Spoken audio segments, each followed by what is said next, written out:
Without further ado, I would ask that you direct your eyes and ears back to the front of the room. I have Liz Peterson, the honor of introducing Liz Peterson, Chair for YSS and an impactful regional partner in the bioeconomy. So please join me in welcoming Liz. Give her a big round of applause. Thank you. All right, so a lot of you are familiar with YSS, a lot of you are in YSS, so nice to see you all. So I think a lot of this is going to be familiar, but really if I hit nothing else, I think the theme of the day that we're hearing and the theme that I really want you all to take away from is that we solve problems with partnerships and collaboration. And so this particular forest health problem may not be your problem, although you live in this rural area of the Sierra Nevadas in California, so it probably is.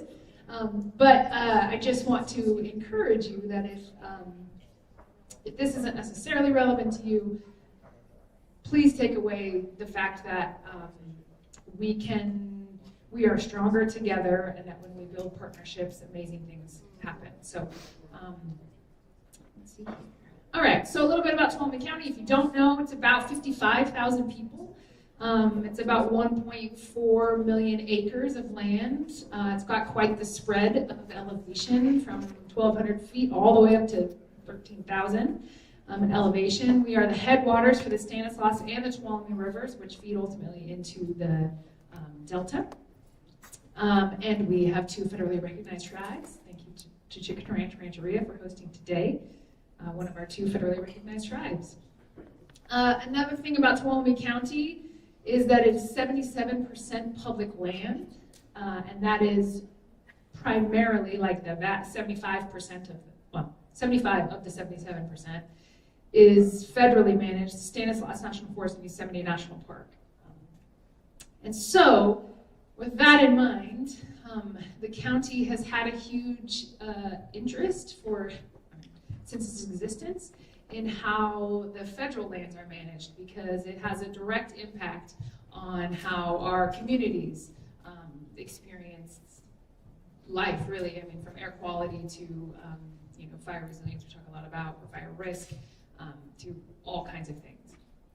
Homeowners insurance. Okay, so, excuse me. So with that backdrop, I want to talk about Yosemite Stanislaus Solutions, or YSS. I am indeed the chair this year for YSS. That rotates. I'll be passing the torch next year. YSS is a collaborative that was formed in 2010. And really, so in 2010, it was a group of, there's about 33 or so, I think, members at this point in YSS. And it's highly diverse. So we've got folks from, looking over here at some of my YSS peeps. So we've got Sierra Pacific Industries. We've got Central Sierra Environmental Resource Center. We've got, of course, the county. We've got Yosemite Rivers Alliance. Sorry, I'm still getting used to that. Tuolumne River Trust, formerly.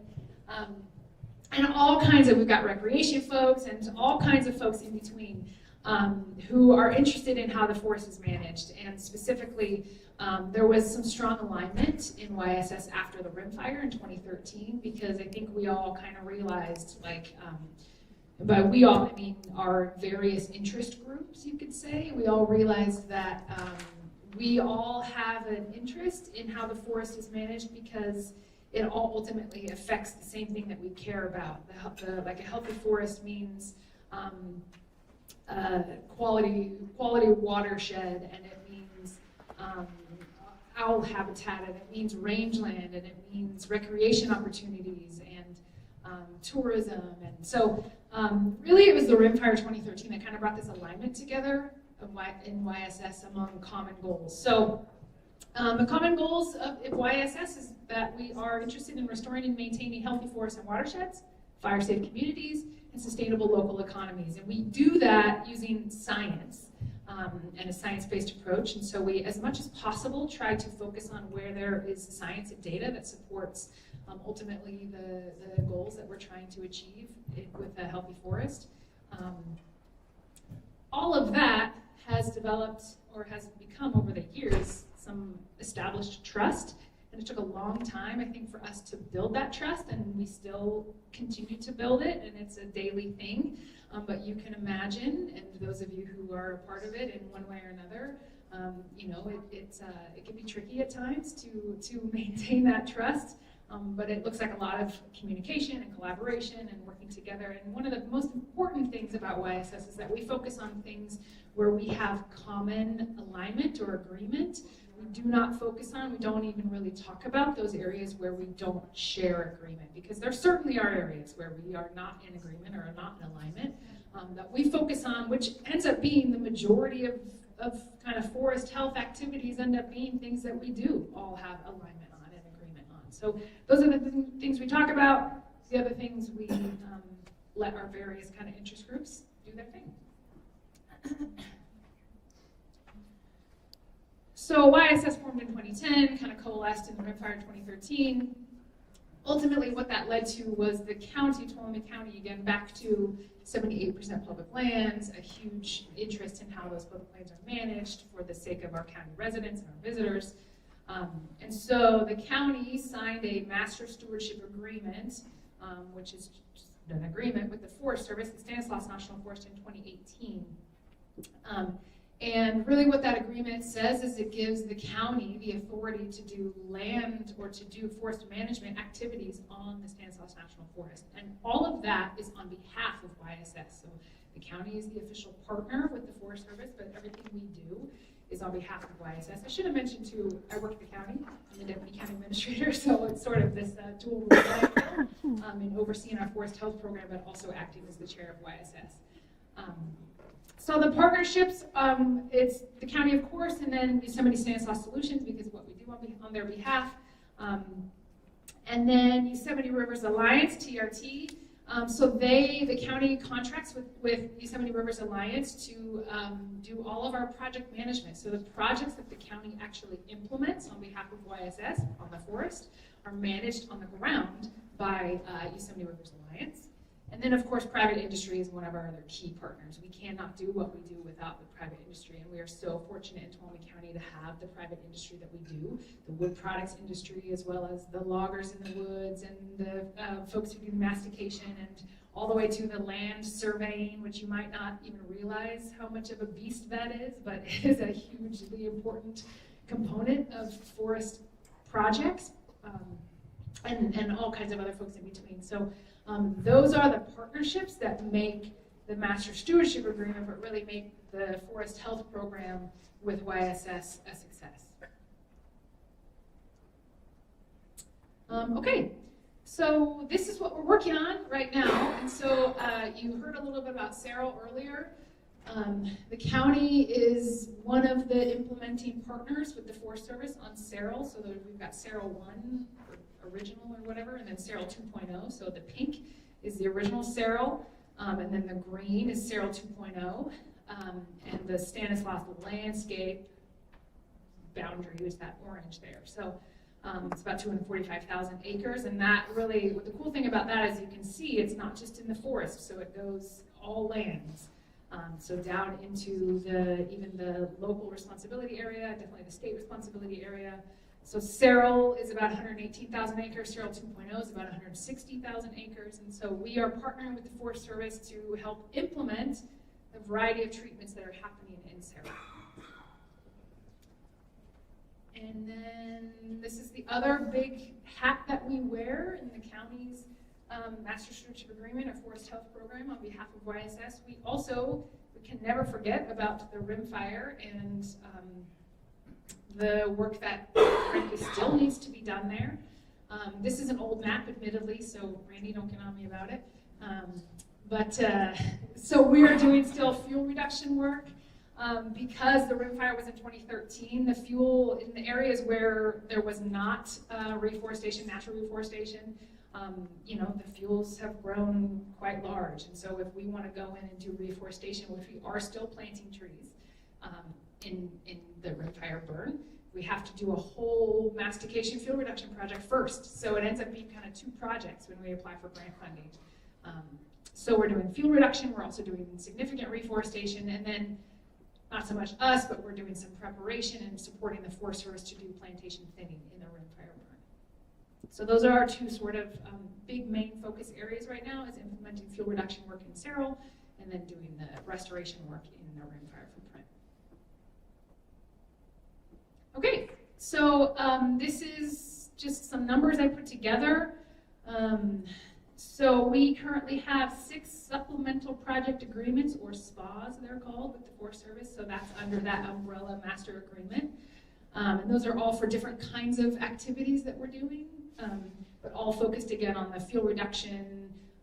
We do a lot of survey work, landline I mentioned, but like botany work, also like cultural surveys, and a handful of other things. So far we've received just about $95 million in grants the county has to do this work, which is phenomenal. And I'm very proud of the very small but mighty team that manages this program. So you can see it's just a little over, it's like a 60-40. Sorry, federal versus state. And so we were fortunate to get a fair amount of funding from the federal government, from the Inflation Reduction Act and the, it used to be called the Bipartisan Infrastructure Law, now it's called something about jobs. Sorry. And a few other sources too, but we're super grateful to have the partnership with the Forest Service that we do, and they've been able to give us or give us access to federal funding. So far we have awarded 48 contracts through the term of the agreement, and that's contracts again for all kinds of things. Those contracts total $50 million that we've awarded so far. We have treated or been involved in about 170,000 acres, and before that's not 170,000 acres, say, of mastication or a logging, but it's 170,000 acres that were a part of the contracts that we implemented. So when you think to botany surveys, that means surveying like rare and endangered plants so that they are protected when we're doing the forest health projects. That can be a large swath of area that needs to be surveyed, and so there is usually thousands of acres that are involved in that surveying work. So in total, we've surveyed 170,000 acres. We've either prepped for like a thinning contract that the Forest Service issues, we have treated and either by mastication or like some handwork, and or we have reforested in total 170,000 acres so far in the MSA. And then, one of the cool things, and I think one of the things that's really important to all of us here today, is we have created hundreds of jobs across all sectors. And again, I think, one of the things that the Forest Service, when we first started talking about the Master Stewardship Agreement, we, I think, talked a lot about, like forests masticating and heavy equipment, and there's plenty of that need, for sure. But again, as I've said a couple times now, like, we didn't realize how much landline surveying we would need, and how few surveyors there are, even in the state, to do boundary surveying. And so, to even be a part of helping our local surveying companies like staff up their resources to be able to meet the need here, it's been really cool to be a part of creating some of these jobs. So then back to the theme of partnerships, because this really would not be successful without our partners. I just wanted to hit on some of the other things that we are doing kind of under this forest health, under this Master Stewardship Agreement. And really all of this came about from as we would get down the track a little bit, we'd see, oh gosh, we need to address this, or oh cool, wouldn't it be so great if we could partner with these people on this, or this entity on this. And so these are just a handful of things that we're doing. Also, as well as just the mastication day-to-day surveying work for the actual fuel reduction and reforestation. So you already heard about this from Rose and Hartwood, but we have an internship workforce development program for heavy equipment and logging operations with Mobile Job Training in Columbia College. And that's to address some immediate needs that we saw and continue to see, and proud to be a part of even more what that might turn into. I'm super proud of the agreements that we have with the Tuolumne Band of Miwok Indians in the Southern Sierra Miwok Nation to help us with prescribed burning. We actually, so they, they have some capacity and some ability to do some prescribed and pile burning that adds capacity to the Forest Service. We're also working with them on reforestation, on fuel reduction. One of the cool things that we were able to do is utilize them to do some cultural resource monitoring. So obviously our tribes have a significant interest in monitoring and preserving the cultural resources in the forest. And so we've been able to utilize our tribes, our local tribes, and their local knowledge they do like the monitoring of the resources while the fuel reduction is happening, so that A, the resources are protected, and B, we can actually get closer into the resources. Typically, if you don't know, like an archaeological or cultural resource is what's called flag and avoid. So you draw kind of this big circle around the resource and then you just avoid it, you don't treat it. It's fine for preserving the resource, but it's not very effective for making, say, a fuel break. And so being able to partner with our tribes in that way to be able to still protect the resource, but also make the fuel break, say, more effective has been really cool. Another thing that we're doing that Sean over here, Sean Hembry at the county is leading is a watershed monitoring program. This is a super exciting program. We'll partner with UC Merced. This is a grant that Sean got through the Bureau of Reclamation to quantify the benefits of these forest health treatments on the watershed, and specifically on our downstream water users, thinking San Francisco, thinking TID, thinking MID. And so this is just in the beginning stages of actually gathering the data for being able to demonstrate to our partners, and not just downstream users, also legislators and all kinds of people who are interested in how when you treat the forest, it also matters, or it also has an impact on the water quality, the water quantity, and that I think people care about that. And ideally, that's going to turn into perhaps some long-term partnerships or long-term benefits. A few other partnerships that we're working on. So one of the cool things, and you heard about it a little bit this morning again from Hartwood's presentation, is biomass utilization. And so one of the things we've done recently is we've added flexibility into our contracts. For in the past, our contracts were most of the biomass that came as a result of the work that we were doing was put into piles to be burned. And we've added some flexibility into our contracts more recently, where the contractor who gets awarded the contract can actually work directly with the Forest Service and utilize that product. And if they can find a market for it, then they can take it. And that's just it's like a aha. But again, it's been cool to be a part of this program and being able to adapt to the needs as they come along over the years.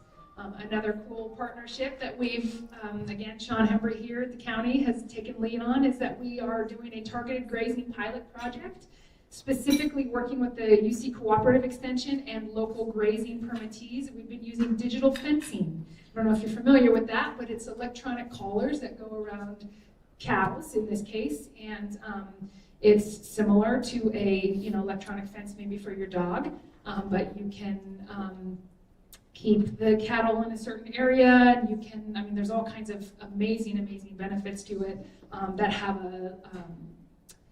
a lower impact on the land, have a, I think, very successful impact for the permittees, in avoiding maybe loss of cattle, or all kinds of really cool benefits. So we're excited about this as like a pilot project to demonstrate that grazing makes sense in certain circumstances. It's a maintenance tool. And so that was our hope at the county, to be able to use this, have this as another tool in our toolbox for thinking long-term maintenance, like when first sterile, et cetera. And then lastly, we've got this all lands approach. So we partner with Tuolumne County OES. We also partner with the Tuolumne County Fire Safe Council and others to make sure that the work that we're doing at the county under the Master Stewardship Agreement is consistent with the work that's happening around homes or along roadsides, that's happening on the fuel breaks on the private lands or defensible space. So that's been another cool partnership, and we're excited to expand that even more. So that's all I got. Thank you. I'm happy to take any questions if you have.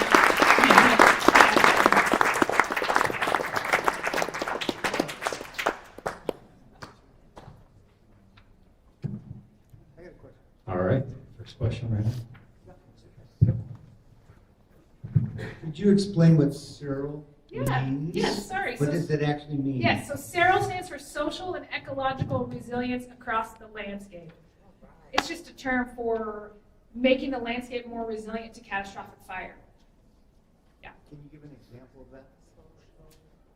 Yeah, so we're building fuel breaks in the forest, but we're also part of supporting like logging projects, also enabling prescribed fire. The idea is if there's a man-made or a human-caused fire or a lightning strike, that the landscape that needs fire, this landscape, the Sierra Nevada needs fire to be successful, that the fire would do what it's supposed to do on the landscape, which is actually keep the landscape healthy,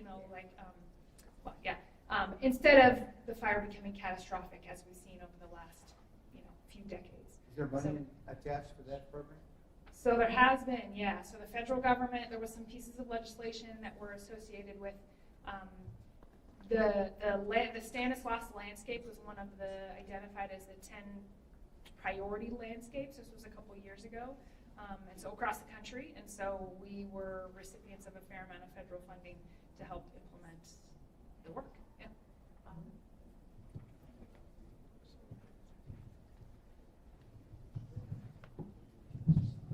Couple of questions for Yeah. Liz. Uh-huh. When are you going to renew the Master Stewardship Agreement? I mean, you're running out of time. Uh-huh.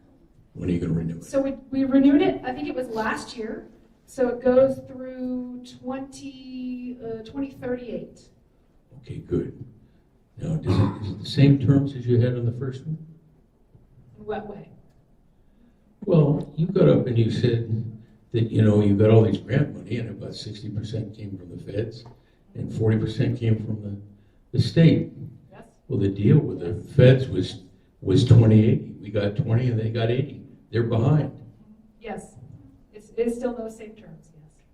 Okay, and then how are you going to pick up pace and scale to the point where we get to where we're at least at equilibrium and taking as much out as is growing in? Because we're not where we need to be. This is the most successful collaborative in the state, maybe in the country, but we're not where we need to be. So how are we going to get there?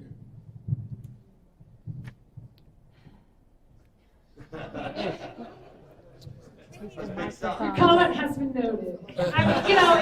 You're right. We are doing amazing things. I'm super proud of the team. You're right. I know. Let's go. Let's do it. Pick up the pace. Yeah. I don't care what you did yesterday. What are you doing now? Hey, I'm in. Yeah.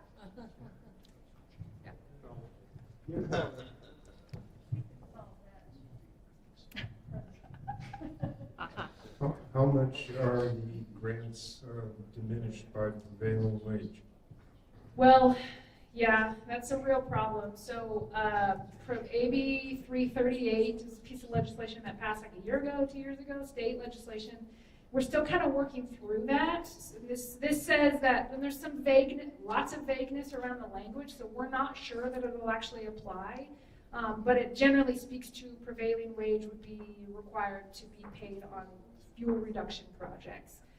Right now, fuel reduction projects are not subject to prevailing wage. Prevailing wage generally ends up being 30 to 40% more in cost because of how they have to tie the wages. Generally, we're tied to the Sacramento or San Francisco area.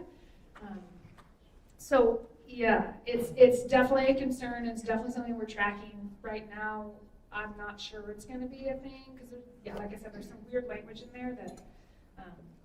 And I think, frankly, it's the legislature isn't quite aware of the impacts, and I think their perspective for why they passed it. We actually went up to the state and testified against it, and it was a whole thing.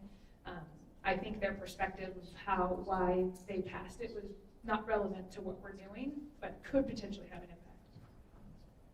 Maybe that might be how some of that base and scale could be picked up. All right, we got time for one more question. I see you over here.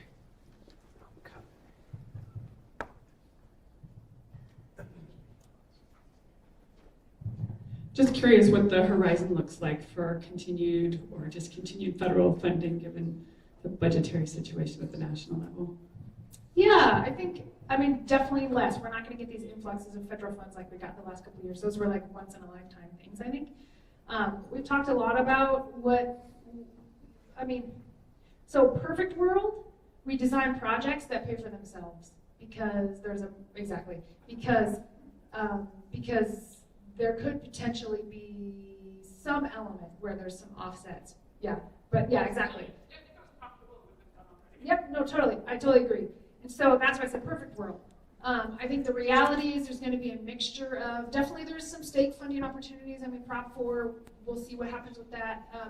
But also what we've talked about is pursuing some private funding. There are some entities out there who actually pursue private or say like utility or that kind of thing. Like I mentioned, that grant that we're doing to kind of demonstrate the value to downstream users.